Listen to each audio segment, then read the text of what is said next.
আজকের আলোচনার বিষয় হচ্ছে শিরক, আল্লাহ সুবহানাহু ওয়া তাআলার সাথে সমকক্ষ সাব্যস্ত করা।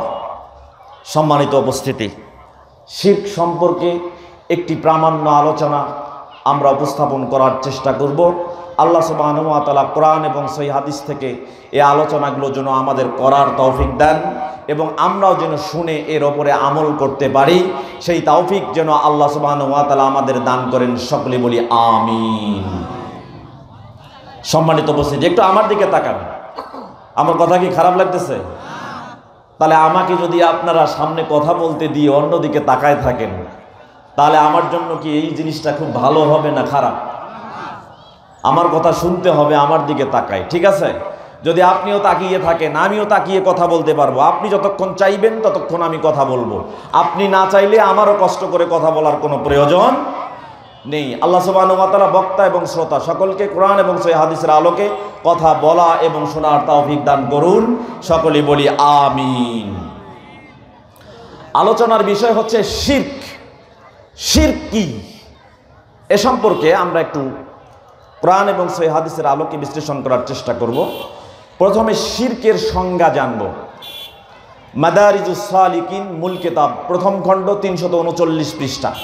শিরক সম্পর্কে এখানে বলা হচ্ছে, আশ-শিরকু হুয়া আইয়াত্তাখিযা মিন দুনিল্লাহি নিদান ইউহিব্বুহু কামা ইউহিব্বুল্লাহ। শিরক হচ্ছে আল্লাহ সুবহানাহু ওয়া তাআলার সমকক্ষ গ্রহণ করা, ঠিক সেইভাবে সেই সমকক্ষকে ভালোবাসা যেভাবে আল্লাহকে ভালোবাসা হয়। অর্থাৎ আল্লাহকে ভালোবাসার মতো তার সমকক্ষ সাব্যস্ত করে সেই সমকক্ষকে ভালোবাসার নামেই হচ্ছে শিরক। শিরক মানে হচ্ছে অংশীদার সাব্যস্ত করা। কি হয়েছে সমস্যা? সম্মানিত উপস্থিতি, শিরক হচ্ছে বড় জুলম, অত্যাচার। আল্লাহ সুবহানাহু ওয়া তাআলা সেভাবে পরিচয় করিয়ে দিচ্ছেন। কোথায় পাবেন? 31 নম্বর সূরা লুকমান আয়াত নম্বর 13। আল্লাহ সুবহানাহু ওয়া তাআলা বলছেন, ইন্নাশ শিরকা লা যুলমুন আযীম। নিশ্চয়ই শিরক হচ্ছে বড় জুলম, বড় অত্যাচার। কার সাথে? আল্লাহ সুবহানাহু ওয়া তাআলার সাথে অত্যাচার। অত্যাচার মানে যে যেটার অধিকার পাওয়ার যোগ্য তাকে যদি সেই অধিকার দেয়া না হয় তাহলে সেটা হবে তার উপরে অত্যাচার। তার মানে আল্লাহ সুবহানাহু ওয়া তাআলা যে অধিকার পাওয়ার যোগ্য তাকে যদি সেই অধিকার দেয়া না হয় তাহলে সেটা হবে আল্লাহ সুবহানাহু ওয়া তাআলার উপরে জুলম বা অত্যাচার। এটার নামই হচ্ছে শিরক। এজন্য আল্লাহ সুবহানাহু ওয়া তাআলা বলছেন যে তোমরা শিরক থেকে বিরত থাকো। যদি শিরক থেকে বিরত থাকতে পারো তাহলে নিরাপত্তা থাকবে তোমাদের এবং সেই সাথে হেদায়েতটা পরিপূর্ণভাবে তোমাকে আচ্ছাদন করে ফেলবে। 6 নম্বর সূরা আনাম আয়াত নম্বর 82 আল্লাহ সুবহানাহু ওয়া তাআলা বলছেন, আল্লাযীনা আমানু, যারা ঈমান আনায়ন করেছে, ওয়ালাম ইয়ালবিসু ঈমানাহুম বিযুলমিন, এবং তারা তাদের ঈমানকে যদি জুলুমের সাথে মিলিয়ে না দেয়, সংমিশ্রণ না করে, আল্লাহ সুবহানাহু ওয়া তাআলা বলছেন, উলাইকা হুমুল আমনু ওয়া হুম মুহতাদুন, তাদের জন্যই রয়েছে নিরাপত্তা এবং তারাই হেদায়েতের ভিতরে রয়েছে। সুতরাং বোঝা যাচ্ছে যে শিরক ভিন্ন একটা ব্যক্তি হেদায়েতের ভিতরে আছে। যখনই তার উপরে শিরক ঢুকে যাবে তখন সে আল্লাহ সুবহানাহু ওয়া তাআলার উপরে জুলুম করবে, আল্লাহর প্রাপ্য অধিকার দিবে না, ফলে সে হেদায়েত শূন্য হবে, হেদায়েত থেকে বের হয়ে যাবে। সম্মানিত উপস্থিতি, এই জন্য আল্লাহ সুবহানাহু ওয়া তাআলা বলেছেন, একটা বান্দা যদি তার জীবনে গুনাহ করে আর গুনার পরিমাণ যদি গোটা পৃথিবীটা, যেটা আপনি দেখতে পাচ্ছেন, যেখানে বসবাস করছেন, যেখানে ঘুরছেন, এই গোটা পৃথিবী ভরা গুনাহ যদি আপনার ঘাড়ের উপরে থাকে আর আপনি যদি বিন্দুমাত্র শিরক না করেন তাহলে মাইক বন্ধ,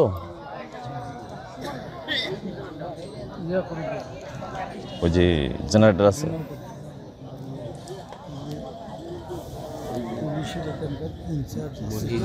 মহিলা প্যান্ডেল মাদ্রাসার সামনে, অনেকে জানে না তো, ফিরি ফিরি যাচ্ছে।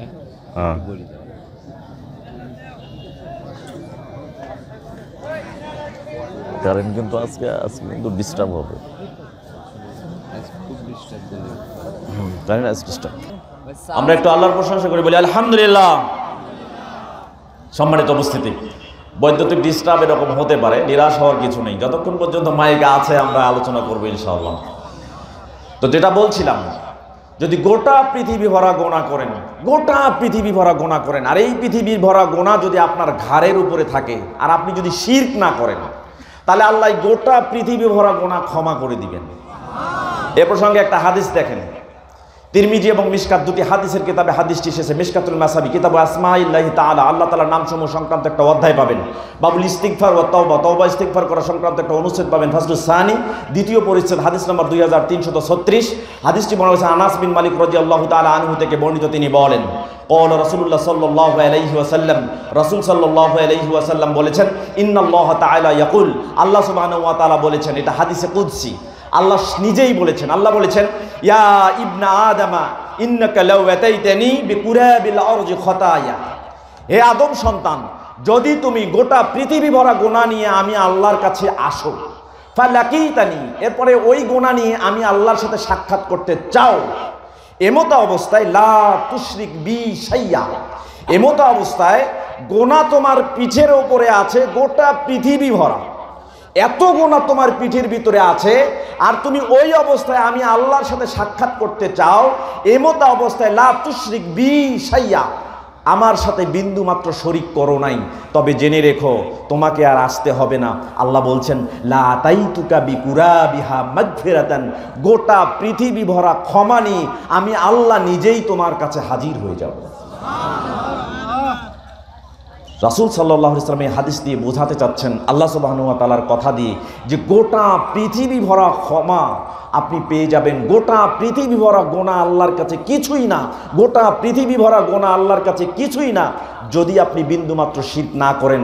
কিন্তু যদি পৃথিবীর কোনো গুনাই আপনার আমলনামায় না থাকে, আর সামান্যতম যদি শিরক করেন, আল্লাহ কিন্তু আপনাকে ক্ষমা করবেন না। এজন্য রাসূল সাল্লাল্লাহু আলাইহি ওয়াসাল্লাম মুআয রাদিয়াল্লাহু তাআলা আনহুকে 10টা উপদেশ দিয়েছেন। তার 1 নম্বর উপদেশটা মারাত্মকভাবে দিয়েছেন। দেখেন, এ প্রসঙ্গে একটি হাদিস মুসনাদে আহমদ এবং মিশকাত দুটি হাদিসের কিতাবে হাদিসটি এসেছে। মিশকাতুল মাসাবি কিতাবুল ঈমান, ঈমান সংক্রান্ত একটা অধ্যায় রয়েছে। বাবুল কাবাইর ওয়া আলামাতিন নিফাক, কবিরা গুনাহ এবং মুনাফিকের আলামত সংক্রান্ত একটা অনুচ্ছেদ রয়েছে। ফাসলুস সালিস, তৃতীয় পরিচ্ছেদ, হাদিস নম্বর 61। হাদিসটি বর্ণনা করেছেন মুআয রাদিয়াল্লাহু তাআলা আনহু থেকে বর্ণিত। তিনি বলেন, আওসানি রাসূলুল্লাহ সাল্লাল্লাহু আলাইহি ওয়াসাল্লাম বিআশরি কালিমাত, বিশ্বনবী মুহাম্মদ রাসূলুল্লাহ সাল্লাল্লাহু আলাইহি ওয়াসাল্লাম আমাকে 10টি বিষয় উপদেশ দান করেছেন। বিশ্বনবী মুহাম্মদ রাসূলুল্লাহ সাল্লাল্লাহু আলাইহি ওয়াসাল্লাম আমাকে 10টি বিষয় উপদেশ দিয়েছেন। এর 1 নাম্বারটা হচ্ছে, তিনি আমাকে বলছেন, লা তুশরিক বিল্লাহ শাইয়া, হে মুআয, তুমি আল্লাহ সুবহানাহু ওয়া তাআলার সাথে সামান্যতম শিরক করো না, আল্লাহ সুবহানাহু ওয়া তাআলার সাথে সামান্যতম অংশীদার সাব্যস্ত করো না। ওয়াইন কুতিলতা ওয়া হুররিকতা, যদি তোমাকে হত্যাও করা হয়, যদি তোমাকে আগুনে পুড়িয়ে ফেলা হয়, তারপরেও তুমি সামান্যতম শিরক আল্লাহর সাথে করো না। তার মানে বোঝাতে চাচ্ছে, পৃথিবীতে যদি তোমাকে শিরকের বিনিময়ে হত্যা করা হয়, হত্যা করতে চাওয়া হয়, তুমি হত্যা যোগ্য হওয়ার জন্য প্রস্তুত হয়ে যাও। যদি তোমাকে আগুনে ফেলে দেওয়া হয়, আগুনে পুড়িয়ে মারা হয়, তাহলে আগুনে পড়ে যাওয়ার জন্য তুমি প্রস্তুত হয়ে যাও, তবু তুমি বিন্দুমাত্র শিরক করতে পারবা না। তাহলে শিরক কত বড় গুনাহ, শিরক কত বড় গুনাহ চিন্তা করেন। আল্লাহ সুবহানাহু ওয়া তাআলা পবিত্র কোরআনুল কারীমের 4 নম্বর সূরা নিসা আয়াত নম্বর 48, 4 নম্বর সূরা নিসা আয়াত নম্বর 116 এর মধ্যে বলছেন, ইন্নাল্লাহা লা ইয়াগফিরু আন ইউশরাকা বিহি ওয়া ইয়াগফিরু মা দুনা যালিকা লিমান ইয়াশা। আল্লাহ বলছেন যে আল্লাহ সুবহানাহু ওয়া তাআলা পৃথিবীর সব গুনাহ ক্ষমা করে দিবেন, যেটা ইচ্ছা তোমার জীবনে যা গুনাহ করেছো সব গুনাহ ক্ষমা করে দিবেন, কিন্তু আল্লাহ শিরকের গুনাহ ক্ষমা করবে না। আল্লাহ সুবহানাহু ওয়া তাআলা বলছেন, ওয়ামাই ইউশরিক বিল্লাহ ফাকাদ ইফতারা ইসমান আযীমা, যে ব্যক্তি শিরক করে সে আল্লাহ সুবহানাহু ওয়া তাআলার নামে মিথ্যা কথা রচনা করে। 116 নম্বর আয়াতের মধ্যে আল্লাহ সুবহানাহু ওয়া তাআলা বলছেন, ওয়ামাই ইউশরিক বিল্লাহ ফাকাদ দাল্লা দালালাম বাঈদা, যে ব্যক্তি শিরক করে সে হেদায়েতের মধ্যে থাকবে না, সে পথ ভ্রষ্ট হয়ে অনেক দূরে চলে যাবে।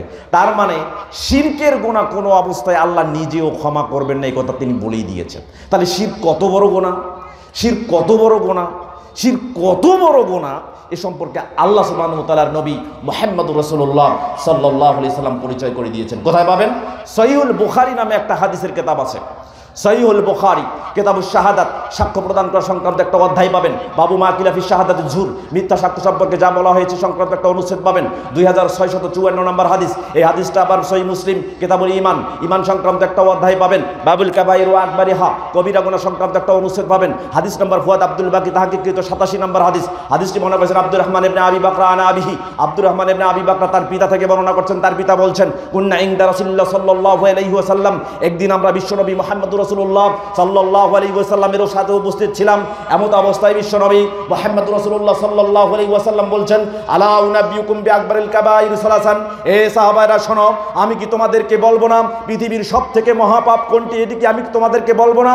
তোমরা জেনে রেখো, সালাসান, তিনটি পাপ হচ্ছে পৃথিবীর সবথেকে বড়, তিনটি পাপ হচ্ছে পৃথিবীর সবথেকে বড়, তিনটি পাপ হচ্ছে পৃথিবীর সবথেকে বড়। রাসূল সাল্লাল্লাহু আলাইহি ওয়াসাল্লাম বলছেন এক নাম্বার হচ্ছে আল ইশরাকু বিল্লাহ, পৃথিবীতে সবথেকে বৃহত্তম মহাপাপ কবিরা গুনাহ হচ্ছে আল্লাহ সুবহানাহু ওয়া তাআলার সাথে শিরক করা। দুই, রাসূল সাল্লাল্লাহু আলাইহি ওয়াসাল্লাম বলছেন ওয়া উকুকুল ওয়ালিদাইন, যে ব্যক্তি পিতামাতার অবাধ্যচারণ করে, এই পিতামাতার অবাধ্যচারণ করা হচ্ছে পৃথিবীর দ্বিতীয় বৃহত্তম মহাপাপ। তিন, রাসূল সাল্লাল্লাহু আলাইহি ওয়াসাল্লাম বলছেন শাহাদাতুজ জুর, কাহারও বিরুদ্ধে মিথ্যা সাক্ষ্য প্রমাণ করা, কাহারও বিরুদ্ধে মিথ্যা সাক্ষ্য প্রদান করা, কাহারও বিপক্ষে মিথ্যা সাক্ষ্য দেওয়ার জন্য প্রস্তুত হওয়া, এটি হচ্ছে পৃথিবীর তৃতীয় বৃহত্তম মহাপাপ। এই হাদিস থেকে আমি বোঝাতে চাচ্ছিলাম, আল্লাহ রসুল আপনাকে পরিচয় করিয়ে দিলেন যে শিরক হচ্ছে পৃথিবীর সব থেকে বৃহত্তম মহাপাপ কবিরা গুনাহ। অতএব আপনাকে বুঝতে হবে এই শিরক করলে আল্লাহ সুবহানাহু ওয়া তাআলা কেন পৃথিবীর যাবতীয় গুনাহ মাফ করবেন না, এই কথা আপনার কাছে স্পষ্ট হয়ে গেল। সম্মানিত উপস্থিতি, রাসূল সাল্লাল্লাহু আলাইহি সাল্লাম এ কথা বলেছেন পৃথিবীর বৃহত্তম মহাপাপ, কিন্তু এ কথা বলার পরে পবিত্র কোরআনুল কারীমের 4 নম্বর সূরা নিসার 48 নম্বর এবং 116 নম্বর আয়াতের ব্যাখ্যায় আব্দুল্লাহ ইবনে আব্বাস রাদিয়াল্লাহু তাআলা আনহু মারাত্মক ভয়াবহ একটা কথা কোট করে দিয়েছেন, যেটা 1000 বছর আগে থেকে এই পৃথিবীর মাটিতে স্পষ্ট হয়ে আছে। চিন্তা করে দেখুন, শিরক এত বড় গুনাহ, এ কথা আমাদের কাছে নিশ্চিত হওয়ার পরে আব্দুল্লাহ ইবনে আব্বাস রাদিয়াল্লাহু তাআলা আনহুর যে কথা প্রচলিত আছে, বড় সহিহ হাদিস দ্বারা প্রমাণিত আছে, তাফসীরের কিতাবে এসেছে। ইবনু কাসির রাহিমাহুল্লাহ আব্দুল্লাহ ইবনে আব্বাস রাদিয়াল্লাহু তাআলা আনহু এই কলটাকে কোট করে দিয়েছেন পবিত্র কোরআনুল কারীমের 4 নম্বর সূরা নিসা এবং 116 নম্বর আয়াতের ব্যাখ্যায়। তিনি বলছেন, আব্দুল্লাহ ইবনে আব্বাস রাদিয়াল্লাহু তাআলা আনহু বলছেন আশরিকু বিহাদিহিল উম্মাহ আখফা বিন দাবিবিন নামলাতিস সাউদা আলা সাফাতিস সাউদা ফি জুলুমাতিল লাইল, অন্ধকার কালো রাত্রিতে, অন্ধকার কালো রাত্রিতে কালো পাথরের উপরে কালো পিঁপড়া হেঁটে গেলে যেমন কোনো মানুষ টের পাবে না, অনুরূপভাবে এই উম্মত, নবী মুহাম্মদ সাল্লাল্লাহু আলাইহি ওয়াসাল্লামের উম্মত, এই বান্দারা শিরকের মধ্যে ঢুকে যাবে, একটুও টের পাবে না। চিন্তা করে দেখেন এই কথার লোড কত বড়। সম্মানিত উপস্থিতি, আব্দুল্লাহ ইবনে আব্বাস রাদিয়াল্লাহু তাআলা আনহু যে কথা বোঝাতে চাচ্ছে, বাস্তবতার দৃষ্টিতে আপনি একটু লক্ষ্য করুন। অন্ধকার রাত, যে রাতে চাঁদের আলো নেই, কোনো ব্যবস্থাপনা নেই, এমন অন্ধকার রাতে কালো পাথরের উপরে কালো পিঁপড়া হেঁটে গেলে যদি টের পাওয়া না যায়, ঠিক তেমনিভাবে বান্দা শিরক করবে, বান্দা নিজেও টের পাবে না। চিন্তা করে দেখেন, এই প্রকার শিরকের দৃষ্টান্ত বিশ্বনবী মুহাম্মদুর রাসূলুল্লাহ সাল্লাল্লাহু আলাইহি ওয়াসাল্লাম 1400 বছর আগে দিয়ে দিয়েছেন, যেটা একটা হাদিসের মধ্যে কোড এসেছে। দেখেন তো, মিলিয়ে দেখেন তো আমরা এইভাবে শিরক করতে অভ্যস্ত কিনা, একটু মিলিয়ে দেখেন। কোথায় পাবেন? ইবনু মাজাহ নামে একটা হাদিসের কিতাব আছে, আবওয়াবুজ জুহদি, ভালো আমল করার প্রচেষ্টা সংক্রান্ত অধ্যায় সমূহের একটা শিরোনাম পাবেন। বাবুর রিয়া ওয়াস সামা, লোক দেখানো লোক শোনানো আমল করা সংক্রান্ত একটা অনুচ্ছেদ পাবেন। এই অনুচ্ছেদের 4204 নম্বর হাদিস, হাদিসটি বর্ণনা করেছেন আবু সাঈদ আল খুদরি রাদিয়াল্লাহু তাআলা আনহু থেকে বর্ণিত। তিনি বলেন, খরাজা আলাইনা রাসূলুল্লাহ সাল্লাল্লাহু আলাইহি ওয়াসাল্লাম ওয়া নাহনু নাতাযাকারু মাসিহাদ দাজ্জাল। আবু সাঈদ আল খুদরি রাদিয়াল্লাহু তাআলা আনহু বলছেন, একদিন আমরা বসে আছি, এমন সবাই রাসূল সাল্লাল্লাহু আলাইহি ওয়াসাল্লাম ঘর থেকে থেকে বের হয়ে আসেন। এমতো অবস্থায় আমরা একটা বিষয় নিয়ে আলোচনা করছিলাম, সেটা হচ্ছে এক সময় দাজ্জাল আসবে, দাজ্জালের আগমন ঘটবে। তো আমরা দাজ্জালের আগমন নিয়ে পরস্পরে কথাবার্তা বলছিলাম। এমন সময় ঘর থেকে বিশ্বনবী মুহাম্মদুর রাসূলুল্লাহ সাল্লাল্লাহু আলাইহি ওয়াসাল্লাম বের হয়ে আসলো। বিশ্বনবী এসে আমাদের কথা শুনতে পেল, শুনতে পাওয়ার পরে বিশ্বনবী সাল্লাল্লাহু আলাইহি সাল্লাম বলছেন, আলা উখবিরুকুম বিমা হুয়া আখওয়াফু আলাইকুম ইনদি মিন মাসিহিদ দাজ্জাল। ও সাহাবায়ে কেরাম, তোমরা শোনো, তোমরা তো দাজ্জালের আগমন নিয়ে কথা বলছো, তোমরা তো দাজ্জালের নিয়ে আলোচনা করছো। ও সাহাবায়ে কেরাম শোনো, আমি তোমাদেরকে বলছি, আমি কি তোমাদেরকে এই সংবাদ দিব না যে তোমরা দাজ্জালের কথা বলছো? এই দাজ্জালের আগমনের চাইতে তোমাদের জন্য আমার কাছে সবথেকে ভয়ঙ্কর যে জিনিস, এই বিষয় কি আমি তোমাদেরকে বলবো না? সাহাবায়ে কেরাম বলছে, অলু বালা ইয়া রাসূলুল্লাহ, আল্লাহ রাসূল আপনি আমাদেরকে বলুন, দাজ্জালের আগমনের চাইতে ভয়ঙ্কর কোন জিনিস রয়েছে এইটা আপনি আমাদেরকে বলুন। এবার বিশ্বনবী মুহাম্মদুর রাসূলুল্লাহ সাল্লাল্লাহু আলাইহি ওয়াসাল্লাম বলছেন, দাজ্জালের আগমনের চাইতে ভয়ঙ্কর হচ্ছে আশিরকুল খফি। আশিরকুল খফি, বান্দা গোপনে গোপনে শিরক করবে, বান্দা নিজেও টের পাবে না। চিন্তা করেন, দাজ্জালের আগমনের চাইতে ভয়ঙ্কর হচ্ছে গোপন শিরক। সেটা কেমনে করে রাসূল সাল্লাল্লাহু আলাইহি ওয়াসাল্লাম এবার উদাহরণ দিচ্ছেন। এবার মিলিয়ে দেখেন এই উদাহরণের মধ্যে আপনি পড়েন কিনা। বিশ্বনবী মুহাম্মদুর রাসূলুল্লাহ সাল্লাল্লাহু আলাইহি ওয়াসাল্লাম বলছেন, আইয়াকুমার রাজুলু ফায়ুসাল্লি, একজন ব্যক্তি সালাতের মধ্যে দণ্ডায়মান হয়েছে, সালাতে দণ্ডায়মান হয়ে সালাত আদায় করছে। হঠাৎ করে দেখছে যে পাশে একজন ব্যক্তি তার সালাত পড়া এইভাবে তাকিয়ে তাকিয়ে দেখছে। তখন এই লোকটা সালাত আদায় করার সময় ভাবছে, এই লোকটা তো আমার সালাত দেখছে, নিশ্চয়ই আমি সালাত শেষ করার পরে নিশ্চয়ই কোনো ভুল হতে পারে। যদি ওই লোকটা আমার সালাত লক্ষ্য করছে, ভুল যদি ওর কাছে পরিলক্ষিত হয়, আমাকে লজ্জা দিবে, আমার ভুল ধরবে। এই জন্য লোকটা কি করে, খুব সুন্দর করে সালাত আদায় করে, যাতে সালাতের মধ্যে কোনো ভুল না হয়।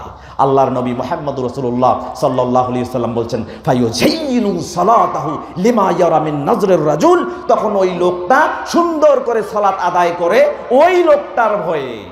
চিন্তা করেন তো, সালাত আদায় করতে হবে কার ভয়ে? লোকের ভয়ে না আল্লাহর ভয়ে? কার ভয়ে? আল্লাহর ভয়ে সালাত আদায় করতে হবে। কিন্তু লোকটা সালাত আদায় করছে কার ভয়ে? সালাত সুন্দর করছে কার ভয়ে? এটার নামই হচ্ছে শিরকুল খফি বা গোপন শিরক। দেখেন তো আমরা এই রকম গোপন শিরক করি কিনা? দেখেন, করি। আমি তো মনে করি মসজিদের ইমাম থেকে মুসল্লি পর্যন্ত, সরকারের উচ্চ পর্যায় থেকে শুরু করে প্রজাতন্ত্রের নিম্ন পর্যন্ত এমন কোনো লোক নেই যে শিরক সম্পর্কে এখনো বুঝেই না যে গোপন শিরক কি। অধিকাংশ লোক দেখবেন এই গোপন শিরক সম্পর্কে কোনো ধারণাই রাখে না। অনেক লোকেই আছে গোপনে গোপনে এরকম শিরকে অভ্যস্ত। বলেন ঠিক কিনা?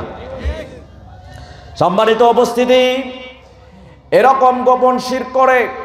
আমি প্রথমেই বলেছি, মসজিদের ইমাম থেকে শুরু করে মুসল্লি পর্যন্ত, ঊর্ধ্বতন কর্মকর্তা থেকে শুরু করে তৃণমূল পর্যায়ের লোক পর্যন্ত এই শিরকের মধ্যে অভ্যস্ত আছে। কেমনে বলি? বিশ্বনবী মুহাম্মদুর রাসূলুল্লাহ সাল্লাল্লাহু আলাইহি ওয়াসাল্লাম 1400 বছর আগে আরেকটি দৃষ্টান্ত দিয়েছেন। কোথায় পাবেন?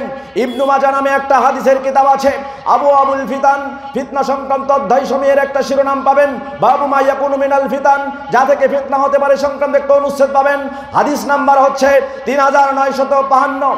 এই হাদিস বর্ণনা করেছেন সাওবান মাওলান নবী সাল্লাল্লাহু আলাইহি ওয়াসাল্লাম। তিনি বলেন, ক্বালা রাসূলুল্লাহ সাল্লাল্লাহু আলাইহি ওয়াসাল্লাম, রাসূল সাল্লাল্লাহু আলাইহি ওয়াসাল্লাম বলেছেন, ইন্না মিম্মা তাখাওয়াফু আলা উম্মতি আইম্মাতুম মুদিল্লিন, আমার উম্মতের মধ্যে 3 শ্রেণীর লোক থাকবে, যে 3 শ্রেণীর লোক আমাকে নবী হিসাবে মানবে। আমি নবী মুহাম্মদুর রাসূলুল্লাহ সাল্লাল্লাহু আলাইহি ওয়াসাল্লামের উম্মত দাবি করবে, কিন্তু আমি নবী বলছি, আমি ওই 3 শ্রেণীর লোক সম্পর্কে এখন থেকে ভয়ের আশঙ্কা করছি। আমি ওই 3 শ্রেণীর লোক সম্পর্কে এখনো ভয়ের আশঙ্কা করছি।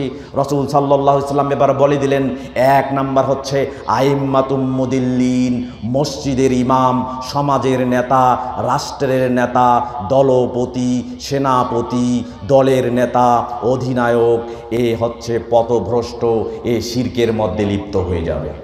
2, রাসূল সাল্লাল্লাহু আলাইহি ওয়াসাল্লাম বলছেন সাতা'বুদু কাবাইলুম মিন উম্মতিল আওসানা, আমার উম্মতের মধ্যে একটা দল হবে যে দলটা আমাকে নবী হিসাবে মানবে, আমাকে নবী হিসাবে স্বীকার করবে, কিন্তু অচিরেই এই দলটা মূর্তির পূজা করা শুরু করে দেবে, এরা গোপনে গোপনে মূর্তির পূজা করবে। 3, রাসূল সাল্লাল্লাহু আলাইহি ওয়াসাল্লাম বলেন সাতালহাকু কাবাইলুম মিন উম্মতি বিল মুশরিকিন, আমার উম্মতের মধ্যে একটা দল হবে যে দলটা আমাকে নবী হিসাবে মানবে, যে দলটা আমার নবীর উম্মত মনে করবে, কিন্তু এই দলটা অচিরেই মুশরিকদের সঙ্গে মিলেমিশে একাকার হয়ে যাবে। এই দলটা অচিরেই মুশরিকদের সঙ্গে মিলেমিশে একাকার হয়ে যাবে। এই 3 শ্রেণীর লোক সম্পর্কে আমি নবী মুহাম্মদ এখন এই ভয়ের আশঙ্কা করছি। সম্মানিত উপস্থিতি, এবার মেলায় দেখুন, এই হাদিস বিশ্লেষণ করে দেখুন তো, ওই যে 1400 বছর আগে আল্লাহ রসুল গোপন শিরকের কথা বলেছেন, এবার মিলিয়ে দেখুন তো আপনার মসজিদের ইমাম, আপনার সমাজের নেতা, আপনার দলীয় নেতা, আপনার সমাজপতি, আপনার দলপতি, আপনার যে কোনো অধিনায়ক এই হাদিসের সূত্রে পড়ে কিনা একটু চায়া দেখেন। আজকাল মসজিদে শিরক বিদাতের কথা বলা হয় না কেন? শিরক বিদাতের কথা বলা হয় না কেন? মসজিদের ইমাম ভয় করছে যদি শিরক আর বিদাতের কথা বলি তো আগামী শুক্রবার মসজিদের কমিটি আমার ইমামতিই খেয়ে নেবে। ঠিক কিনা বলেন? শিরক বিদাতের কথা বলে না কেন? আগামী জুমা আসতেই মসজিদ কমিটি আমার ইমামতি খেয়ে নেবে। বলেন তো ভয় করবে ইমাম কাকে? কাকে? তো ভয় যদি আল্লাহকে বলে তা আল্লাহর কথা মসজিদে চলবে কিনা বলেন? কিন্তু আল্লাহর কথা বন্ধ হয়ে গেল কেন? ইমামতি চলে যাবে, কাকে ভয়? কমিটিকে। তাহলে ভয় করার জন্য দরকার কাকে? তাহলে ইমাম ভয় করলো কাকে? 4 নম্বর সূরা নিসা আয়াত নাম্বার 1 আল্লাহ সুবহানাহু ওয়া তাআলা বলছেন ইয়া আইয়ুহান নাসু তাকু রাব্বাকুমুল্লাযী খালাকাকুম মিন নাফসিন ওয়াহিদা, হে বিশ্বের মানুষ তোমরা ভয় করো ওই রবকে যিনি তোমাদেরকে সৃষ্টি করেছেন একটা প্রাণ থেকে। এখন আপনি বলছেন হুজুর তো মানুষের মধ্যে না, কেন? হুজুর মুত্তাকি মানুষ। তাহলে এবার শুনেন 3 নম্বর সূরা আলী ইমরান আয়াত 102 আল্লাহ সুবহানাহু ওয়া তাআলা বলছেন ইয়া আইয়ুহাল্লাযীনা আমানু তাকুল্লাহা হাক্কা তুকাতিহি ওয়া লা তামুতুন্না ইল্লা ওয়া আনতুম মুসলিমুন। আল্লাহ এবার মুত্তাকিদেরকে বলছে, ইমানদারদেরকে বলছে, হে ইমানদারেরা তোমরা আল্লাহকে ভয় করো ভয় করার মতো। এখন ইমাম সাহেবকে বলবেন আপনি কাকে ভয় করছেন? হক কথা বলছেন না কেন? ভয় করছেন কাকে? তখন ইমাম বলবে আসলে আমি কমিটিকে ভয় করি না। তাহলে কি করেন? কয় আমি যদি আজকে শিরক বিদাতের কথা হক কথা যদি মসজিদের মেম্বারে দাঁড়িয়ে বলি তাহলে কাল তো কমিটি আমার চাকরি খেয়ে নেবে। আমি তাদেরকে ভয় করছি না, ভয় করছি আজকে ইমামতি করে যে টাকাটা পাই এই টাকাটা দিয়ে আমার বাড়িতে আমার বাচ্চা এবং বউ চলে, তাদের সংসার চলে, তাদেরকে খাওয়াই। তো এই রিজেক্ট যাতে বন্ধ না হয় এই জন্য আমি হক কথা বলি না। বলেন তো রিজেক্ট দেয় কে? ভয় তো না করলো, এবার রিজেক্টের ভয়। তা রিজেক্ট দেয় কে? তা আল্লাহ যদি রিজেক্ট দেয় তাহলে রিজেক্ট চাইতে হবে কার কাছে? 29 নম্বর সূরা আনকাবুত আয়াত নাম্বার 17 আল্লাহ সুবহানাহু ওয়া তাআলা বলেন ফাবতাগু ইনদাল্লাহির রিজকা ওয়াবুদুহু। আল্লাহ সুবহানাহু ওয়া তাআলা বলেন ফাবতাগু ইনদাল্লাহির রিজকা, তোমরা রিজেক্ট তালাশ করো তোমাদের রব আল্লাহ সুবহানাহু ওয়া তাআলার কাছে। তিনিই যদি তোমাদেরকে রিজেক্ট দেয় সুতরাং ইবাদতও করতে হবে কার? আল্লাহর। তাহলে এই মসজিদের ইমাম এবার রিজেক্ট চাইলো কার কাছে? কথা বলেন কার কাছে? ও যে রিজেক্টের ভয় করে কার কাছে রিজেক্ট দেয় কে? 11 নম্বর সূরা হুদ আয়াত নাম্বার 6 আল্লাহ সুবহানাহু ওয়া তাআলা বলেন আমা মিন দাব্বাতিন ফিল আরদি ইল্লা আলাল্লাহি রিজকুহা। আল্লাহ সুবহানাহু ওয়া তাআলা বলেন পৃথিবীতে এমন কোন জন্তু নেই, এমন কোন জানোয়ার নেই, এমন কোন চতুষ্পদপায়ী জন্তু নেই যার রিজেকের ব্যবস্থা আল্লাহ করেন না। তার মানে আল্লাহ বোঝাতে চাচ্ছেন আফ্রিকার জঙ্গলে যে হিংস্র বাঘ হিংস্র সিংহটা ঘুরছে এই হিংস্র বাঘ এবং হিংস্র সিংহের খাবারের রিজেকের ব্যবস্থা করেছেন কে? এই হিংস্র বাঘ হিংস্র সিংহটাকে খাবারের ব্যবস্থা যদি আল্লাহ করে থাকেন আল্লাহ সুবহানাহু ওয়া তাআলা এটাও বোঝাতে যাচ্ছেন ওই হিংস্র বাঘ হিংস্র সিংহটা ছুটছে একটা হরিণের পিছে, ওই হরিণটাকে ধাওয়া করছে, ধরতে পারলো না, হরিণটা কোনো ক্রমে বেঁচে গেল। সারাদিন হরিণটা ভয়ে কাঁপছে, ওই ভয়ে কাঁপুনির মাঝেও হরিণটার পেটে রিজেকের ব্যবস্থা করেন কে?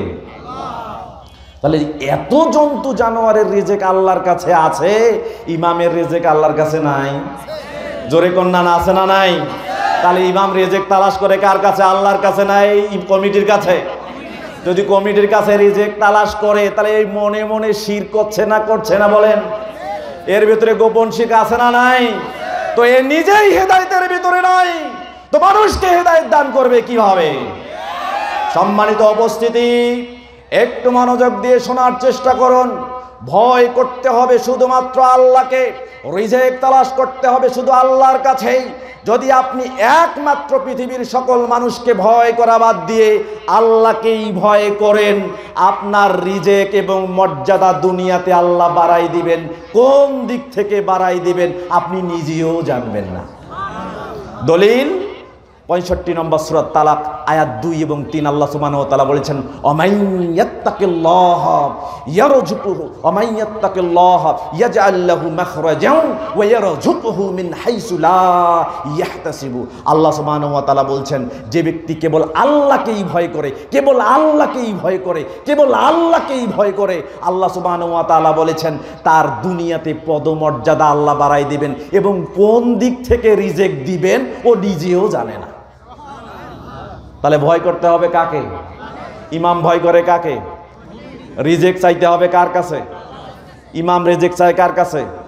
তাহলে নিঃসন্দেহে ইমামের ভিতরে শিরক আছে, গোপন শিরক, কোনো সন্দেহ নেই। সম্মানিত উপস্থিতি, এই ইমামের আনুগত্য করা যাবে না, কারণ 5 নম্বর সূরা মাইদা আয়াত নম্বর 2 আল্লাহ বলছেন, যে হক কথা বলে না তার পিছনে তুইও থাকতে পারবি না, যে হকে সাহায্য করে না তুইও তার পিছনে থাকতে পারবি না। কোথায়? 5 নম্বর সূরা মাইদার 2 নম্বর আয়াত আল্লাহ বলেছেন, ওয়ালা তাআওয়ানু আলাল ইসমি ওয়াল উদওয়ান, পাপ সীমা লঙ্ঘনের কাজে তোমরা পরস্পরকে সাহায্য সহযোগিতা করো না। যে পাপে লিপ্ত তাকে আপনি সাহায্য করতে পারেন না। সুতরাং আপনাকে চিন্তা করতে হবে। এখন বলবেন আমার তো কথা শুনতে হবে, ইসলামে থাকতে হবে, তো ইমামের কথা শুনি, ইমাম কি করে করুক। আল্লাহ রাসূল সাল্লাল্লাহু আলাইহি ওয়াসাল্লাম ইবনু মাজার আবুল জিহাদ যুদ্ধ করা সংক্রান্ত অধ্যায় সমূহের শিরোনামে 2864 এবং 65 নম্বর হাদিসের মধ্যে বলছেন যে ওই ইমাম যদি আদেশ করে ফাইজা উমিরা বি মাসিয়াতিল্লাহ ফালা সামা ওয়ালা তাআতা, তার কথাও শোনা যাবে না, আনুগত্য তো করাই যাবে না, কথাও শোনা যাবে না। কথা কি বুঝতে পারছেন? তাহলে ইমামের ভিতরে শিরক থাকতে পারে কি পারে না বলেন? এবার আসেন আমাদের মধ্যে কেমনে শিরক থাকে। আল্লাহ রাসূল সাল্লাল্লাহু আলাইহি ওয়াসাল্লাম ওই হাদিসের দ্বিতীয় বাক্যে বলেছেন যে সাত তা'বুদু কাবাইলুম মিন উম্মাতিল আওসানা, আমার উম্মতের মধ্যে একটা দল হবে যারা অচিরেই মূর্তির পূজা করবে, অচিরেই মূর্তির পূজা করবে। এখন আপনি বলছেন আমরা কিভাবে মূর্তির পূজা করতে পারি? দেখেন একটা হাদিস মিলাই নেন। হাদিসটা কোথায় পাবেন? ইবনু মাজাহ নামে একটা হাদিসের কিতাব, মূল কিতাব দিল্লি মাতবুল মুস্তাবাই 250 পৃষ্ঠা, আবু আউল আশরাবা পান করা সংক্রান্ত অধ্যায় সমূহের একটা শিরোনাম পাবেন, বাবু মুদমিনুল খামর, নেশাদার দ্রব্য পান করা সংক্রান্ত একটা অনুচ্ছেদ রয়েছে, হাদিস নাম্বার 3375। হাদিসটি বর্ণনা করেছেন আবু হুরায়রা রাদিয়াল্লাহু তাআলা আনহু থেকে বর্ণিত। তিনি বলেন, ক্বালা রাসূলুল্লাহ সাল্লাল্লাহু আলাইহি ওয়াসাল্লাম, রাসূল সাল্লাল্লাহু আলাইহি ওয়াসাল্লাম বলেছেন, মুদমিনুল খামরি কাআবিদি ওয়াসানেন, যে ব্যক্তি নেশাদার দ্রব্য পান করে, যে ব্যক্তি নেশাদার দ্রব্য পান করে, যে ব্যক্তি নেশাদার দ্রব্য পান করে, সে হচ্ছে ওই ব্যক্তির মতো যে মূর্তির পূজা করে। এবার বলেন, যে মূর্তির পূজা করে সে মুশরিক না মুসলিম? যে মূর্তির পূজা করে সে মুশরিক না মুসলিম? তাহলে যে নেশাদার দ্রব্য পান করে, আল্লাহ রাসূল বলছেন ও হচ্ছে ওই ব্যক্তির মতো যে মূর্তির পূজা করে। তার মানে সে কিসের মতো? মুশরিকের মতো। কিসের মতো? কি আপনার কথা কি বুঝতে সমস্যা হচ্ছে? তাহলে যে নেশাদার দ্রব্য পান করে সে কার মতো? মুশরিকের মতো। এখন বলেন কেমনে মুশরিকের মতো? শুধু বিড়ি খাই, নামাজ কালাম তো ঠিক আছে, আছে না? বিড়ি খাই, টানি, মুখ টুক ধুয়ে আর উজু টুজু করে, তা আবার তো আমরা সালাত করতেছি, সালাত কালাম তো সব ঠিক আছে, শুধু একটু জাস্ট বিড়ি টানি। হুজুরের সামনে তো আর টানি না, হুজুর তো দেখে না। এবার বলেন তো, আপনি যে সারাদিন বিড়ি টানেন, ওই জমি বাড়িতে কাজ করতে গিয়ে ফাঁকা জায়গায় বসে বিড়ি টানছেন, আপনি কি আপনার মসজিদের ইমাম সাহেবের সামনে কোনোদিন বিড়ি টানছেন? কথা বলেন, টানছেন? তার মানে ফাঁকা জায়গায় বিড়ি টানলে আল্লাহ দেখে না, ইমামের সামনে বিড়ি টানলে আল্লাহ দেখে। কি কথা ঠিক না?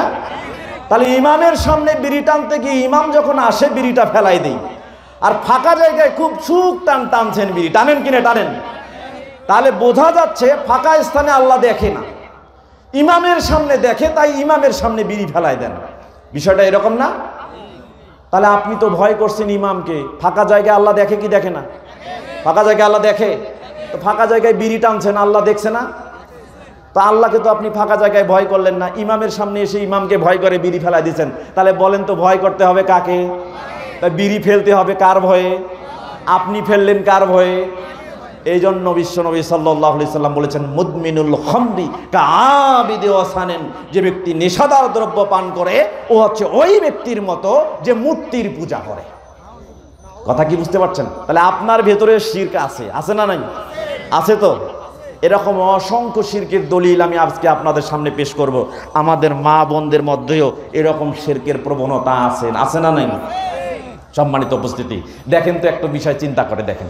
আপনার মা অসুস্থ, আপনার মা অসুস্থ, বাড়িতে গিয়ে দেখলেন আপনার মা অসুস্থ, হসপিটালাইজ করছেন, ডাক্তাররা বলে দিল আপনার মার এক্ষুনি অপারেশন করতে হবে। এখন আপনি অপারেশন থিয়েটার নিয়ে গেছে, টাকা লাগবে 4 লক্ষ, কষ্ট করে খুব জড়সড়ো করে আপনি 4 লক্ষ টাকা জোগাড় করে আপনার মার চিকিৎসা করলেন। আপনার মা সুস্থ হয়ে গেল অপারেশন করার পরে। এরপরে আপনি আপনার মাকে সুস্থ করে কয়েকদিন হাসপাতালে থাকার পরে বাড়িতে নিয়ে আসলেন। এরপর বাড়ির প্রতিবেশী আপনাকে জিজ্ঞাসা করছে আপনার মার কি অবস্থা? ভালো অবস্থা। কি হয়েছিল?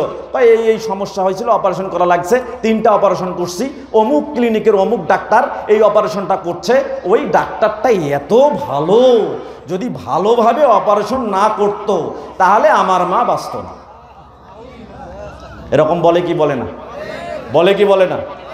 সম্মানিত উপস্থিতি, বিপদের মধ্যে বিপদ দিল আল্লাহ, উদ্ধার করছে কে?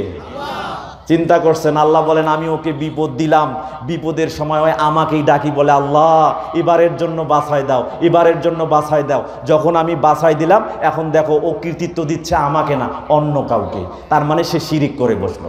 দলিল 29 নম্বর সূরা আনকাবুত আয়াত নাম্বার 65, আল্লাহ সুবহানাহু ওয়া তাআলা বলছেন, ফাইদা রাকিবু ফিল ফুলকি দাউল্লাহা মুখলিসিনা লাহুদ্দিন। আল্লাহ বলছেন যখন উত্তাল তরঙ্গ ঢেউ সমুদ্রের মাঝে একজন নৌকার মধ্যে কেউ দাঁড়িয়ে নৌকা নিয়ে সামনের দিকে অগ্রসর হয়, এমত অবস্থায় যখন ঢেউয়ে টলমলটাল অবস্থা, নৌকা যখন দুলতে থাকে, কখন নৌকার ভিতরে পানি উঠে নৌকা ডুবে যায়, এই সময় দাউল্লাহ মুখলিসিনা লাহুদ্দিন, একনিষ্ঠভাবে ওই নৌকার মাঝি আল্লাহকে ডেকে বলে, একনিষ্ঠভাবে ওই নৌকার মধ্যে ওই ব্যক্তি আল্লাহকে ডেকে বলে, আল্লাহ তুমি আমাকে এবার বাঁচায় দাও। আল্লাহ বলছেন ফালাম্মা নাজ্জাহুম ইলাল বার, যখন আমি তাকে বাঁচিয়ে দিয়ে ওই কিনারার মধ্যে পৌঁছাই দিলাম, ইযা হুম ইউশরিকুন, তখন বান্দা শিরিক করে বসলো। তখন তাকে জিজ্ঞাসা করা হলো এই কেমনে এই ঢেউ পার হয়ে আসলে? তখন সে বলে এই নৌকার মাঝি যদি আজকে না থাকতো আমি বাঁচতে পারতাম না। বলে কি বলে না? বলেন। এরকম আছে না নাই আমাদের মধ্যে?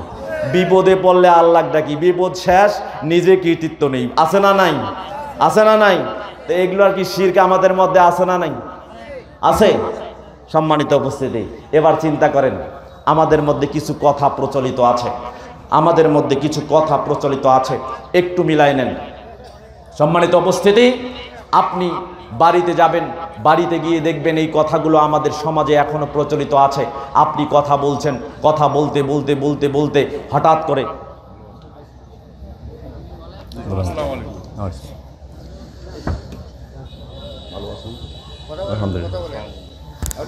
আলহামদুলিল্লাহ।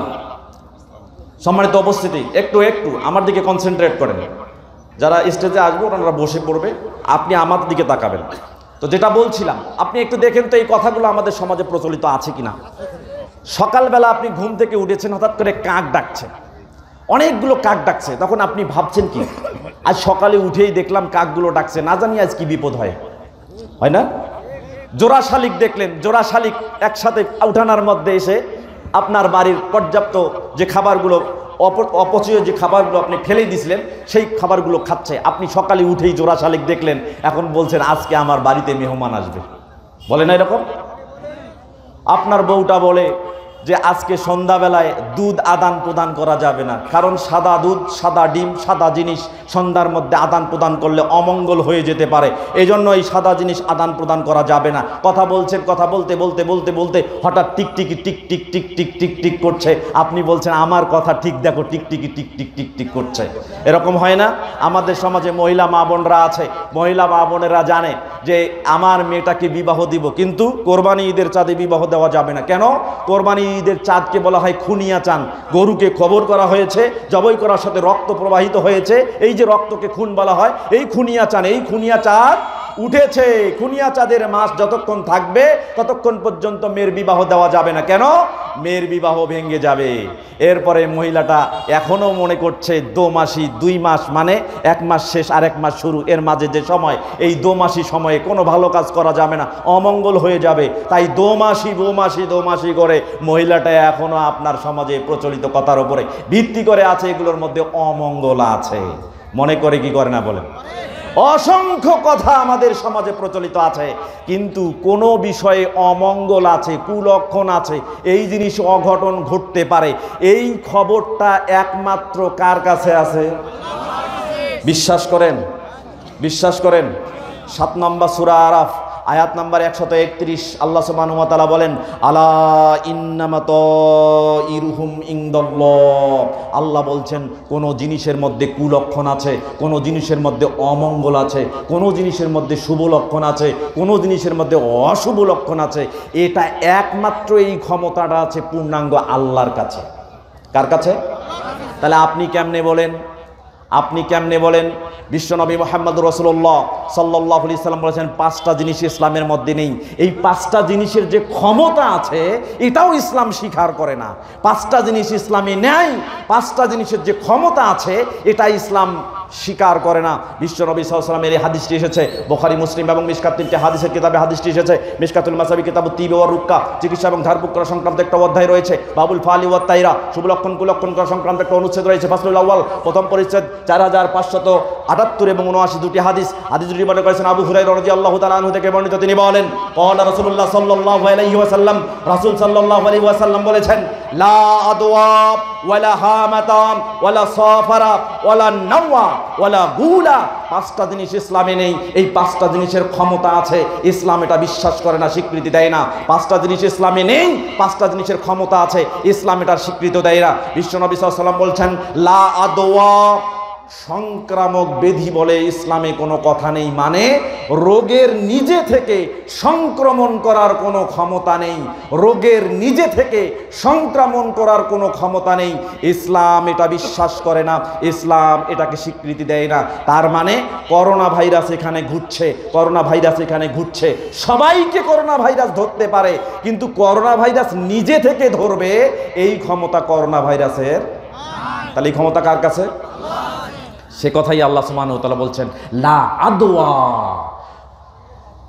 সংক্রামক ব্যাধি বলে ইসলামে কোনো কথা নেই। তার মানে রোগের নিজে থেকে সংক্রমণ করবে এই ক্ষমতা কোনো রোগের নেই, ভাইরাস নিজে থেকে সংক্রমণ করবে এই ক্ষমতা কোনো ভাইরাসের নেই। তার মানে ভাইরাস এখানে ঘুরছে, আল্লাহ যাকে ইচ্ছা তাকেই ওই ভাইরাস ধরাবেন। কথা বুঝছেন? সম্মানিত উপস্থিতি, এরপর বিশ্বনবী সাল্লাল্লাহু আলাইহি ওয়াসাল্লাম বলেছেন, ওয়ালা হামাতা, রাতের বেলা পেঁচা পুত পুত পুত পুত করে ডাকছে, আপনার বউটা বলছে এই যে পেঁচা ডাকছে, আজকে আমার কোনো বিপদ হতে পারে, কালকে সকালে আমার মেয়েটার বিপদ হতে পারে, আমার বাচ্চার পরীক্ষা নষ্ট হয়ে যেতে পারে। এই যে পেঁচার ডাকে কুলক্ষণ মনে করা, আল্লাহ রাসূল সাল্লাল্লাহু আলাইহি ওয়াসাল্লাম বলেছেন এটা ইসলামে নেই, ইসলাম এটাকে স্বীকৃতি দেয় না, ইসলামের কোনো অস্তিত্ব নেই, এই ক্ষমতাকে ইসলাম স্বীকার করে না, এটা সমাজে প্রচলিত আছে, এটা ইসলামের এর কোনো অংশ নেই। সম্মানিত উপস্থিতি, এরপর রাসূল সাল্লাল্লাহু আলাইহি ওয়াসাল্লাম বলেছেন, ওয়ালা সফরা, সফর মাসে অমঙ্গল হয়। আইয়ামে জাহিলিয়ার যুগের লোকেরা মনে করত, তারা বিশ্বাস স্থাপন করলো যে সফর একটা আরবি মাস, এই সফর মাসে অলক্ষণ হয়, কুলক্ষণ হয়, অশুভ পরিণতি হয়। আল্লাহর নবী মুহাম্মদ রাসূলুল্লাহ সাল্লাল্লাহু আলাইহি ওয়াসাল্লাম যখন ইসলাম নিয়ে আসলেন, আসার পরে বলছেন সফর মাসে কোনো অলক্ষণ আছে, কুলক্ষণ আছে, ইসলাম এটাকে স্বীকৃতি দেয় না, ইসলাম এটা বিশ্বাস করে না, ইসলাম এটা স্বীকার করে না। সুতরাং কোনো মাসে, কোনো দিনে, কোনো ক্ষণে, কোনো মুহূর্তে, কোনো জায়গায়, কোনো স্থানে, কোনো জিনিসে, কোনো বস্তুতে, কোনো ব্যক্তিতে, কোনো জঙ্গলে, কোনো পশুতে কোনো অমঙ্গল আছে, এ কথা ইসলাম স্বীকার করে না। কথা কি বুঝতে পারছেন?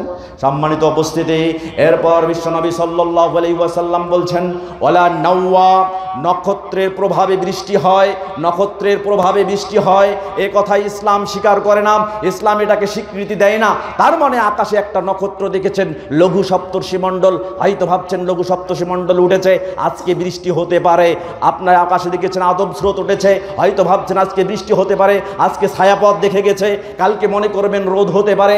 আজকে আকাশে শীত দেখা গেছে, কালকে ভাবছেন এই শীতটা বেশি পরিমাণে হয়েছে, লঘু সপ্তর্ষিমণ্ডল দেখা যাচ্ছে না, তাই মনে হয় আগামীকালকে রোদ হবে না, সত্য প্রবাহ হতে পারে।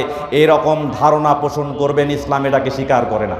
এ ক্ষমতা কোনো মানুষের নেই, কোনো বস্তুর আছে, এটা ইসলাম বিশ্বাস করে না, ইসলাম এটাকে স্বীকৃতি দেয় না। এরপর আল্লাহ রাসূল সাল্লাল্লাহু আলাইহি ওয়াসাল্লাম বলেছেন, ওয়ালা গুলা, ইসলামে ভূত পেতনি পেত্তানি, ভূত পেতনি পেত্তানি, মাসান, কালামাসান, ছোট মাসান, বড় মাসান, পানির ভেতরে যত কিছু দৈত্য দানব আছে, এ কথা ইসলামে নেই, ইসলাম এটাকে স্বীকার করে না।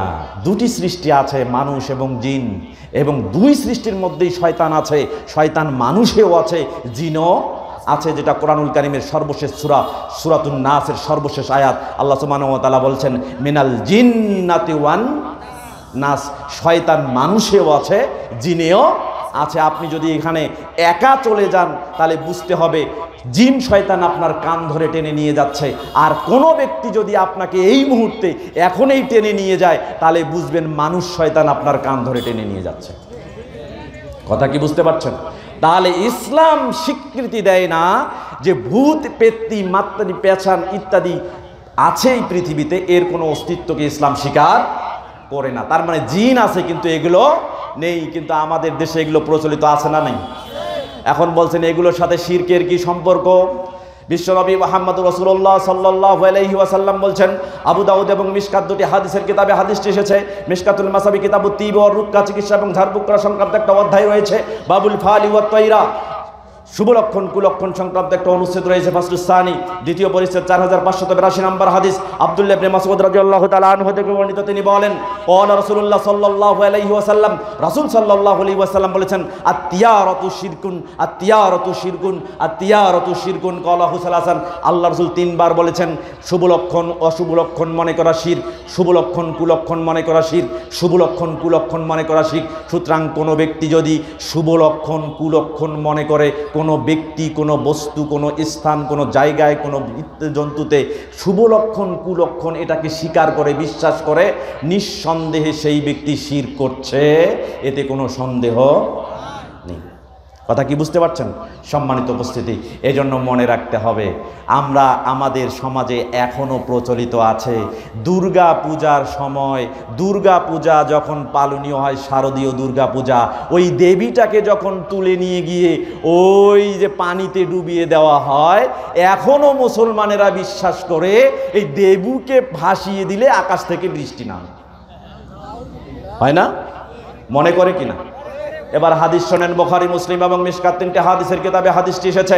মিশকাতুল মাসাবি কিতাবুত তিব ওয়ার রুক্কা, চিকিৎসা এবং ঝাড়ফুঁক করা সংক্রান্ত একটা অধ্যায় রয়েছে। বাবুল কাহানা, গণনা করা সংক্রান্ত একটা অনুচ্ছেদ রয়েছে। ফাসলুল আউয়াল, প্রথম পরিচ্ছেদ, 4596 নম্বর হাদিস। জাহিদ বিন খালিদ আল জুহানী রাদিয়াল্লাহু তাআলা আনহু থেকে বর্ণিত, তিনি বলেন, ক্বালা রাসূলুল্লাহ সাল্লাল্লাহু আলাইহি ওয়াসাল্লাম, রাসূল সাল্লাল্লাহু আলাইহি ওয়াসাল্লাম বলেছেন, মান ক্বালা, যে ব্যক্তি এই কথা বলবে, মান ক্বালা মুতিরনা বিন নাওইন কাজা ওয়া কাজা, যে ব্যক্তি এই কথা বলবে যে এইটার কারণে বৃষ্টি হয়েছে, এইটার কারণে বৃষ্টি হয়েছে, এই নক্ষত্রের কারণে বৃষ্টি হয়েছে, এই তারার কারণে বৃষ্টি হয়েছে, এই চাঁদের কারণে বৃষ্টি হয়েছে, এই সূর্যের কারণে বৃষ্টি হয়েছে, এই আবহাওয়ার কারণে বৃষ্টি হয়েছে, বিশ্বনবী সাল্লাল্লাহু আলাইহি ওয়াসাল্লাম বলেছেন, ফাহুয়া কাফিরুন বি, ফাহুয়া কাফিরুন বি, ফাহুয়া কাফিরুন বি, সে আমি নবী মুহাম্মদকে কুফরি করেছে, আমাকে অস্বীকার করেছে, আমার উপরে কুফরি করেছে। তাহলে কি করেছে? ওয়াহুয়া মুমিনুন বিল কাওয়াকিব, ওই তারকার প্রতি ঈমান এনেছে, ওই তারকার প্রতি ঈমান এনেছে, আমি নবীর উপরে ঈমান আনে নাই। তাহলে বোঝা যাচ্ছে হিন্দুদের শারদীয় দুর্গা পূজা যে সময় হয়, আরে ওটাই বৃষ্টির সময়, বৃষ্টির সময়ই ওরা ওটা করে, কিন্তু ওদের কারণে বৃষ্টি হয় না। কথা কি বুঝতে পারছেন? সুতরাং কোনো ব্যক্তি যদি এটা বিশ্বাস করে শারদীয় দুর্গা পূজার কারণেই বৃষ্টি হয়, তাহলে নিঃসন্দেহে সে শিরক করছে। কথা কি বুঝতে পারছেন? আমার কথা কি খারাপ লাগতেছে? বিরক্ত হচ্ছেন? শুনবেন, আরো কিছুক্ষণ শুনবেন। সম্মানিত উপস্থিতি, এবার একটু দেখেন তো, একটু মিলান। আপনি যদি বিপদে পড়েন, বিপদ থেকে উদ্ধার করেন কে? আপনি ভালো আছেন, আল্লাহ বলছেন তোকে আমি বিপদে ফেলাবো, পৃথিবীতে বাঁচাবেন কে? পৃথিবীতে বাঁচাবেন কেউ ক্ষমতা আছে? 6 নম্বর সূরা আনাম আয়াত নম্বর 17 আল্লাহ সুবহানাহু ওয়া তাআলা বলছেন, ওয়া ইন ইয়ামসাসকাল্লাহু বিজুররিন ফালা কাশিফা লাহু ইল্লা হুয়া ওয়া ইন ইয়ামসাসকা বিখাইরিন ফাহুয়া আলা কুল্লি শাইইন কাদির। আল্লাহ বলছেন তিনি যদি তোমাকে বিপদের মধ্যে ফেলতে চান, বিপদ থেকে উদ্ধার করতে চান, তাহলে তিনি ছাড়া উদ্ধারকারী কেউ নেই। আর তিনি যদি তোমাকে বিপদের মধ্যে ফেলাতে চান, তাহলে পৃথিবীতে তোমাকে বাঁচানোরও কেউ নেই। তাহলে আপনি ওই যে কবিরাজের বাড়ি যান কেন? বাড়ির জিনিসটা হারাই গেছে, আপনার বউয়ের বাক্স ভেঙে 5,000 টাকা হারাই গেছে, এবার বউ চাল এবং তেল নিয়ে চলে গেছে ওই যে তেলিটারি ভূতদন্ডির বাড়িতে। আছে না নাই? আপনার এলাকায় এরকম নাই? আপনার বউ টাকা হারাইছে, এবার চলে গেছে চাল আর তেল নিয়ে কবিরাজের বাড়ি। কোথায়? ওই যে ধমের কুটি মকবুল ফকিরের বাড়ি। আছে না? চিন্তা করছেন আপনি? চিন্তা করছেন তার বিপদে ফেলার ক্ষমতা কার? বিপদ থেকে উদ্ধার করার ক্ষমতা কার? এবার আপনার মেয়েটা অসুস্থ, অনেক দিন থেকে অসুস্থ, এবার চলে গেছেন মসজিদের হুজুরের কাছে। হুজুর কি ব্যাপার? যে আমার মেয়ে অসুস্থ, কি করা লাগবে? একটা তাবিজ দেন। আছে না? তাবিজ দেন। এরপরে দেখেন স্বামী স্ত্রীর মধ্যে ভালোবাসা অনেক দিন থেকে নাই, এখন স্বামী চলে গেছে, বউ আমাকে দেখতে পারে না, বউ এবার চলে গেছে বাপের বাড়িতে, স্বামী চলে গেছে কবিরাজের কাছে। স্বামী কি এখন বলছে কবিরাজকে, কবিরাজ বলছে কেন আসছেন? কয় খাজা বাবা, খাজা বাবা আমায় একটা তাবিজ দেন, আমার ঘরে আমি মেম্বার, আমার বউ। দেখছেন? আছে না? এরকম আছে না? চিন্তা করেন, আপনি বিপদে পড়েছেন, এই বিপদে চাপ ফেলেছেন, বিপদ থেকে উদ্ধার করার ক্ষমতা রাখেন কে? তো কিসের ঝাড়ফুঁক? প্যারালাইড হয়েছে, আজকাল সমাজে দেখবেন প্যারালাইড হয়েছে, বাসলি হয় যেটাকে আমরা বলি, বাসলি প্যারালাইড হয়, তো পা চলে না, হাতও চলে না। এবার কি করছে? রোগীকে বসিয়েছে চেয়ারের ওপরে, ডেকেছে কতগুলো কবিরাজ, কি করে? সারাদিন ডালপালায় এক জায়গায় করিয়া ঘোরে, নাচে আর পিটে। আছে না? ঝাড়ফুঁক করে না এরকম? চিন্তা করেন, এবার আসছে ফকির কবিরাজ আপনার বাড়িতে, কি যে আপনার বাচ্চাটা বিছনায় প্রসাব করেছে, জি কালকেই প্রসাব বন্ধ করে দিব। কি কেমনে? আমার কাছে অনেক জড়িপুটি ডাল আছে, একটা ঢোলনা নিয়ে আসেন, মাদুলের মধ্যে ভরে কোমরে বেঁধে দিল, কালকে থেকে আপনার বাচ্চা আর প্রসাব করবে না। আছে না এরকম? এরকম বিশ্বাস করে না? সম্মানিত উপস্থিতি, এবার হাদিস শোনেন। আবু দাউদ এবং মিশকাত দুটি হাদিসের কিতাবে হাদিসটি এসেছে। মিশকাতুল মাসাবি কিতাবুত তিব ওয়া রিক্কা, চিকিৎসা এবং ধারপুকরা সংক্রান্ত একটা অধ্যায় রয়েছে। ফাসলুস সানি, দ্বিতীয় পরিচ্ছেদ, হাদিস নম্বর 4552 এবং 4556 দুটি হাদিস। প্রথম হাদিসটি বর্ণনা করেছেন আব্দুল্লাহ ইবনে মাসউদ রাদিয়াল্লাহু তাআলা আনহু থেকে বর্ণিত। তিনি বলেন, ক্বালা রাসূলুল্লাহ সাল্লাল্লাহু আলাইহি ওয়াসাল্লাম, রাসূল সাল্লাল্লাহু আলাইহি ওয়াসাল্লাম বলেছেন, ইন্নার রুকাব ওয়াত তামাইমা ওয়াত তিওয়ালাতা শিরকুন। আল্লাহ রাসূল সাল্লাল্লাহু আলাইহি ওয়াসাল্লাম বলেছেন, তিনটি জিনিস কেউ যদি অবলম্বন করে, তিনটি জিনিস থেকে যদি কেউ কল্যাণ আশা করে, তাহলে নিঃসন্দেহে সে শিরক করছে। কারণ এই তিনটি জিনিসই হচ্ছে শিরকের জিনিস। এক, ইন্নার রুক্কা, যদি কেউ ঝাড়ফুঁক করে, ঝাড় ডাঙ্গাডাঙ্গি করে, ওয়া তামাইমা, কেউ যদি তাবিজ ঝুলায়, মাদুলি ঝুলায়, কোনো কিছু ঝুলায়, ওয়া ইন্নার রুক্কা ওয়া তামাইমা ওয়া তিওয়ালাতা, স্বামী স্ত্রীর মধ্যে ভালোবাসা নেই, ভালোবাসা সৃষ্টি করার জন্য কোনো কিছু গাছের মধ্যে বেঁধে গাছে ঝুলিয়ে দেয়, কবরে পুঁতে দেয়, যদি কেউ এই মাধ্যম অবলম্বন করে, এই তিনটা মাধ্যমেই হচ্ছে শিরকের মাধ্যম। তাহলে এই তিন মাধ্যমে যাওয়া যাবে না। আল্লাহ রাসূল সাল্লাল্লাহু আলাইহি ওয়াসাল্লাম পরের হাদিসে আব্দুল্লাহ ইবনে উকাইম রাদিয়াল্লাহু তাআলা আনহু থেকে বর্ণিত, তিনি বলেন, ক্বালা রাসূলুল্লাহ সাল্লাল্লাহু আলাইহি ওয়াসাল্লাম, রাসূল সাল্লাল্লাহু আলাইহি ওয়াসাল্লাম বলছেন, মান তাআল্লাকা শাইয়ান উকিলা ইলাই, যে ব্যক্তি কোনো কিছু শরীরের মধ্যে ঝুলিয়ে দিবে, সে অবশ্যই কাল কিয়ামতের দিন ওই জিনিসটার দিকে তাকে ফিরিয়ে দেওয়া হবে। আপনার বউয়ের বাচ্চার এবার সমস্যা হয়ে গেছে, খেসরা উঠেছে, খোসপাসরা উঠেছে, এবার রোগাক্রান্ত হয়েছে, এখন আপনি কি করেন? ওই যে মসজিদের ইমামের কাছে গিয়ে 4-5 প্রকার সুতা নিয়ে দোয়া পরে গিট দেন, দেন কিনা? দেয় না? এটাকে কি বলে? কাজ কাটা, কাজ কাটা বলে না? কাজ কাটা বলে। যদি কোনো কিছু আপনি রোগ থেকে বাঁচার জন্য কল্যাণ মনে করে শরীরের মধ্যে ঝুলান, সে যদি একটা সুতাও হয়, একটা সুতাও যদি হয়, রাসূল সাল্লাল্লাহু আলাইহি সাল্লাম বলছেন কিয়ামতের দিন ওই সুতার দিকে তোমাকে ফিরিয়ে দেওয়া হবে এবং বলা হবে জান্নাত চাও, ওই সুতার কাছে চাও, ওই সুতার কাছে তোমাকে জান্নাত নিতে হবে।